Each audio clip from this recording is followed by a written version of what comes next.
Welcome back to आओ सीखिए आज। आओ सीखिए आज के चैनल में आप सभी का स्वागत है। ये हमारा फ़ोन नंबर है। अगर आप हमारी कोचिंग ज्वाइन करना चाहते हो तो इस नंबर पे कॉल कर सकते हैं। चलिए क्लास शुरू करते हैं। नमस्कार दोस्तों, आओ सीखिए आज के चैनल में आप सभी का स्वागत है। मेरा नाम कनक है। आज की वीडियो बहुत ही खास है क्योंकि आज हम सीखने वाले हैं स्पेलिंग लिखना।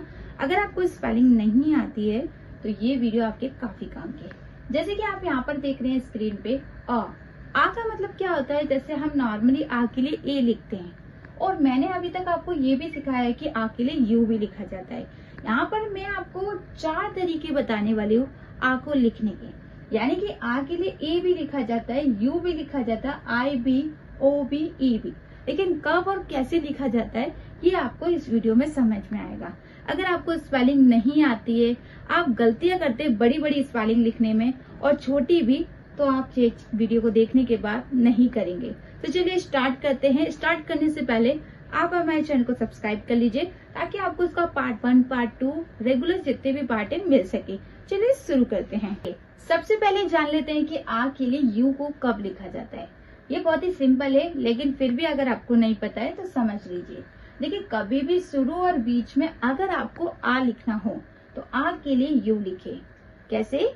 मान लीजिए आपको कोई भी वर्ड मीनिंग लिखनी है और वहां पर शुरू और बीच में अगर आ का साउंड है। आ का साउंड का मतलब क्या होता है? जहां पर कोई मात्रा ना हो उसे हम आ बोलते हैं।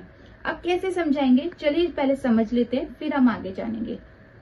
तो जैसे कि मैंने यहाँ पर आपको दिखा देती हूँ। जैसे आपको लिखना है कप, तो का और पा है, लेकिन इसके बीच में कोई भी मात्रा नहीं है। अगर बीच में कोई भी मात्रा नहीं है और शुरू में भी कोई मात्रा नहीं है तो आपको वहां पर यू लिखना है, क्योंकि जहां कोई मात्रा नहीं होती वहां आ होता है। तो का के लिए सी लिखते हैं, पा के लिए पी और बीच में यू। हमेशा याद रखिएगा, जब भी अगर आपको इंग्लिश में का लिखना हो तो का के लिए सी ही लिखे, के ना लिखे। के कब लिखना है मैं आपको आगे समझाऊंगी। तो का के लिए सी लिखा, बीच में यू लिखेंगे जब कोई मात्रा नहीं होगी, और पा के लिए पी लिखते हैं। तो ये क्या बन गया? सी यू पी, कप। उसके बाद बन, तो बा के लिए बी लिखा, ना के लिए एन लिखा, बीच में क्या लिखेंगे? यू, यानी कि बी यू एन, बन। जैसे अगर कभी भी 2 लेटर एक साथ हो, जैसे श और टा एक साथ है, ब, तो अगर ये हिंदी में एक साथ है तो आपको इंग्लिश में भी एक साथ ही लिखना है। इनके बीच में कोई मात्रा नहीं लिखनी है। तो जैसे हिंदी में एक साथ है वैसे इंग्लिश में भी आपको एक साथ ही लिखना है, यानी कि ST। अब जैसे आपने देखा, हमें लिखना है हब, कस्टम, कर्टन, कर्स। अब सबसे पहले तो आप इसे कमेंट बॉक्स में लिख के दिखाइए। अगर आप इसे सही लिख सकते हैं तो आपको इंग्लिश बहुत अच्छी आती है, लेकिन नहीं लिख पा रहे हैं तो इसको मैं जब समझाऊंगी तो आप लिख लेंगे। तो मैं आपको 5 तक गिनती का टाइम देती हूँ, आप लिख के दिखाइए। उसके बाद देखते हैं आप लिख पाते हैं या नहीं। तो 1 2 3 4 5। तो अगर आपने लिखा है तो अच्छी बात है। तो हब तो आपने लिख लिया होगा, बहुत ही सिंपल था, लेकिन कस्टम, कर्टन और कर्स में थोड़ा दिक्कत हुई होगी। तो कस्टम कैसे लिखेंगे? पहले का के लिए सी यू लिखेंगे, ठीक है। फिर स और टा एक साथ है तो ST लिखेंगे। उसके बाद अम के लिए OM लिखेंगे। इसको मैं यहाँ पर स्क्रीन पे दिखा दूंगी, आप देख लीजिए। कर्टन में कैसे लिखेंगे? सी और बीच में यू आएगा, फिर रा है तो कर, पहले कर लिखेंगे फिर टेन। देखिए, जब भी हल्का सा ई का साउंड होगा तो AI आएगा, यानी कि TAI, कर्टन। उसके बाद कर्स कैसे लिखेंगे? का के लिए सी लिखा, फिर उसके बाद हमने यू लिखा, फिर रा के लिए R, और लास्ट में जब भी श आएगा तो सा के लिए S और E लिखते हैं, यानी कि कर्स। तो इसको समझ में आया? इसको कॉपी में लिख लीजिए। अब चलिए आगे समझ लेते हैं। अब देखिए, अगर कहीं पर भी आ की लंबी आवाज होगी तो हमेशा आ का डंडे के लिए ए लिखा जाता है, जैसे CAR यानी कि कार, जैसे BAR यानी कि बार, लास्ट LAST। कभी भी श और टा या कोई भी लेटर, 2 लेटर एक साथ बोले जा रहे हो तो उन्हें एक साथ ही लिखा जाता है। Fast, FAST, fast. लार, ला के लिए LA लिखेंगे, रा के लिए R, और कभी भी चौथे नंबर पे अगर का होगा तो का के लिए के लिखेंगे।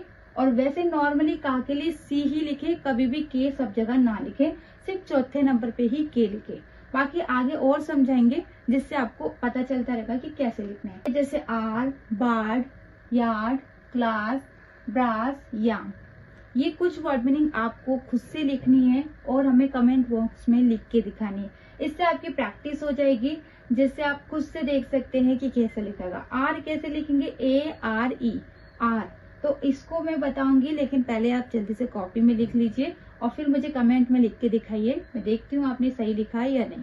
जब क्लास खत्म हो जाएगी मैं सबकी कमेंट चेक करूंगी और आपको सही या गलत बताऊंगी।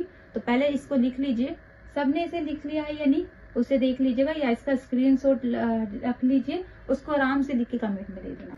तो देखिए, आ को ई के लिए कब लिखते हैं, यानी कि अगर आपको आ लिखना है और वहां पर आ की जगह ई लिखा जाए तो कैसे समझ में आएगा।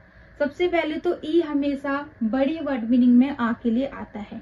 कहीं पर भी अगर कोई बड़ी वर्ड मीनिंग लिखनी होगी वहीं पर आ के लिए ई लिखा जाएगा। अब आप कहेंगे कैसे, और बड़ी वर्ड मीनिंग का मतलब क्या होता है ये भी बता देती हूँ। बड़ी वर्ड मीनिंग का मतलब होता है जो 5 लेटर की हो या उससे ज्यादा की हो, उसे हम कहते हैं बड़ी वर्ड मीनिंग। तो अगर 4 लेटर के, 3 लेटर के, तो वो बड़ी वर्ड मीनिंग नहीं है। लेकिन अगर 5 लेटर के या उससे ज्यादा के, तो उसे हम बड़ी वर्ड मीनिंग कहेंगे। तो ये समझ में आया कि लिखना है। अगर कभी भी किसी भी वर्ड मीनिंग के लास्ट में अन लिखना हो, अर लिखना हो, अंट लिखना हो या अल लिखना हो, तभी आपको आ के लिए ई लिखना है।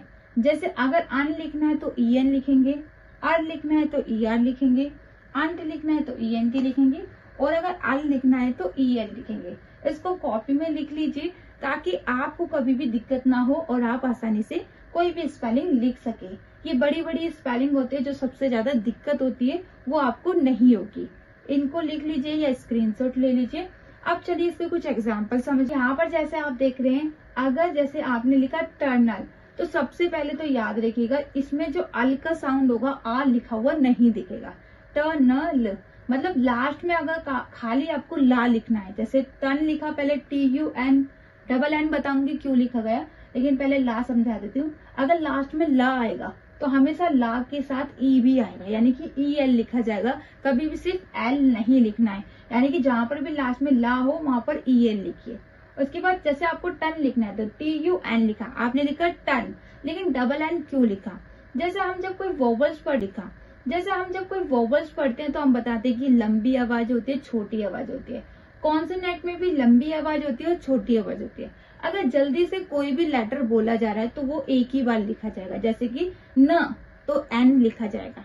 लेकिन अगर कोई कॉन्सोनेंट धीरे से बोला जा रहा है न, तो उसको 2 बार लिखा जाता है। कैसे, जैसे टनल, टनल, टनल ऐसे तो नहीं बोल सकते, कैसे बोलेंगे, टनल। तो जब कोई भी लेटर ज्यादा लंबा बोला जा रहा है तो उसको 2 बार लिखा जाता है, इसीलिए यहाँ पर 2 बार लिखा गया है। जैसे रोटन, तो रोटन में भी यही है, RO, रो, रोट हो गया, लेकिन टर्न खींचा जा रहा है टा को, इसलिए 2 बार लिखा गया। और ये धीरे से बोला जा रहा है, ऐसे भी समझ सकते हैं। लेकिन कभी भी लास्ट में अगर सिर्फ ना आ रहा है, जैसे रोटन, तो ना के लिए सिर्फ N नहीं लिखना है, आपको N के साथ E भी लिखना है, यानी कि इसको क्या लिखेंगे, EN। तो इसको लिख लीजिए, बहुत इंपॉर्टेंट है। जैसे टोकन लिखा तो टॉक लिखा, COK। अब आप कहेंगे यहाँ पर का के लिए K क्यों आया, यहाँ पर C क्यों नहीं आया।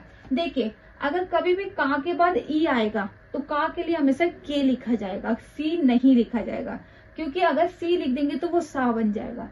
तो कभी भी का के बाद अगर E आ रहा है तो का के लिए K लिखे, क्योंकि आपको पता है कि लास्ट में अगर कभी भी ना लिखा जाता है तो ना के साथ EN लिखा जाएगा, ना कि सिर्फ N लिखा जाएगा। तो EN आ रहा है तो E तो आ ही रहा है, तो आपको पता चल जाएगा कि का के बाद E आ रहा है, तो इसलिए आप का के लिए K लिखेंगे। तो ये क्या हो गया, टोकन। इसके बाद है करंट। करंट कैसे लिखेंगे, पहले कर लिखेंगे, CUR, कर। अब यहाँ पर डबल R क्यों आ रहा है, क्योंकि देखिए अगर कभी भी 1, 2, 3 तीसरे नंबर पे अगर रा आएगा तो रा को 2 बार लिखा जाएगा। यहाँ पर ये लंबा नहीं बोला जा रहा है, लेकिन ये तीसरे नंबर पे है, इसलिए इसको 2 बार लिखा जा रहा है, CUR। और अगर कभी भी नट का साउंड आ रहा है, नट, तो नट के लिए सिर्फ NT नहीं लिखना है, आपको ENT लिखना है। नट के लिए सिर्फ NT नहीं लिखना है, आपको ENT लिखना है। ये याद रखना है, बहुत इंपॉर्टेंट है। अगर इसको सीख जाते तो कोई भी स्पेलिंग जितनी भी बड़ी हो आप लिख सकते हैं। और उसके बाद मिलर में भी कुछ ऐसा ही है, जैसे MI मी हो गया, ला कैसे लिखा गया है, डबल, क्योंकि जब भी 1 2 3 अगर कभी भी तीसरे नंबर पे ला होगा तो ला के लिए डबल एल लिखें। क्या लिखेंगे? डबल एल लिखेंगे। और अगर कभी भी लास्ट में सिर्फ रा आ रहा है तो रा के लिए ई आर लिखेंगे, ना कि सिर्फ आर लिखेंगे। तो क्या हो गया? मिलर। उसके बाद गिवर कैसे लिखेंगे?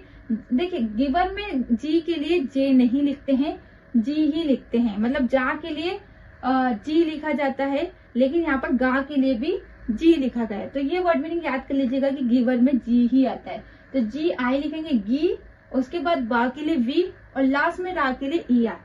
सिवर में भी वही है, एस एच श। देखिए ये वाला जो शा होता है इसके साथ हा का साउंड भी आता है, श, और ये धीरे से बोला जाता है। और जो सा सलेट वाला होता है, मतलब जो दूसरा वाला सा होता है, वो क्या होता है?